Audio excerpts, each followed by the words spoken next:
नमस्कार फ्रेंड्स, हर हर महादेव। इतर देवांपेक्षा शंकराचं रूप खूपच वेगळं आणि अगदी साधं आहे। हिंदू धर्मात भगवान शिवाला अत्यंत भोळे देव मानले जातात।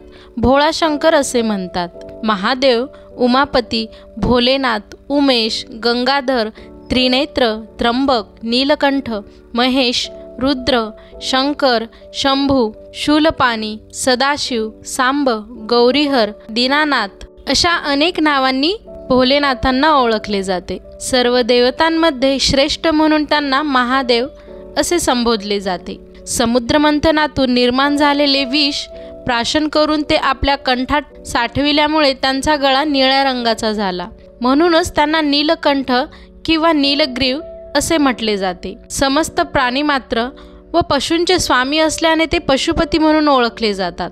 शंकर हे देखील या शिवाच्या अनेक नावांपैकी एक नाव आहे। शिव हे जगाचे आदियोगी, प्रथमयोगी, आदिगुरु, प्रथम गुरु आहेत अशी मान्यता आहे। शम करोति इति शंकरः, म्हणजे जो आपले कल्याण करतो तो शंकर होय। महादेवांच्या डोक्यावर अर्धचंद्र असतो। या चंद्राला शंकर देवाचं मुकुट म्हटलं जातं। धार्मिक माहितीनुसार शिवाच्या त्रिनेत्रात एक सूर्य, एक अग्नी आणि एक चंद्रानी निर्मित आहे। चंद्र म्हणजे व्यक्तींच्या मनातील चांगले विचार, सृष्टीच्या कल्याणासाठी पुढे चालत राहावं असा हा चंद्र दर्शवतो। चंद्राचं एक नाव सोमही आहे, म्हणजे शांतीचं प्रतीक। त्यामुळे सोमवारी शिवपूजन, दर्शन आणि उपवास केला जातो असेही म्हणतात। त्रिशूल हे शिवशृंगारात महत्त्वाचे आहे। त्रिशूल सत, रज आणि तम गुणांनी प्रभावित आहे। हे भूत, भविष्य आणि वर्तमानाचे द्योतक आहे। सृष्टीविरोधात विचार करणाऱ्यांचा नाश या त्रिशूलानेच केला जातो। महादेव आपल्या संपूर्ण शरीरावर भस्म लावतात। शिवाचा रंग कर्पुरासारखा म्हणजे कापरासारखा आहे, म्हणून त्यांना कर्पूर गौर असेही म्हणतात। हे राखाडी रंगाचे आवरण म्हणजे चिताभस्म असते, जी भगवत पदापर्यंत पोहोचवते ती गंगा। ही गंगा नदी स्वर्गात होती। भगीरथाच्या कठोर तपश्चर्येमुळे ती पृथ्वीवर आली। त्यावेळी गंगा नदीच्या प्रवाहाचा भयंकर वेग अन्य कोणीही थोपवू शकत नव्हता, म्हणून शंकराने गंगा नदीला आपल्या जटेत धारण केले। म्हणून शिवाला गंगाधर असेही म्हणतात।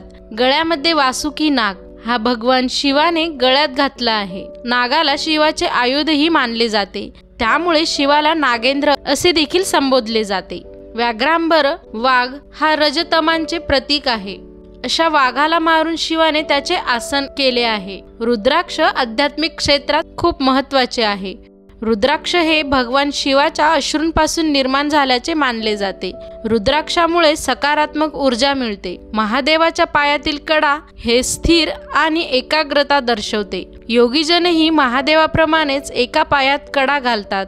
अघोरीमध्येही हे पाहायला मिळते। काही जण एका पायात तर काही जण दोन्ही पायात कडा घालतात। डमरू हा शक्तीचे प्रतीक आहे। हे सृष्टीच्या ध्वनी आणि लय यांचे प्रतिनिधित्व करते।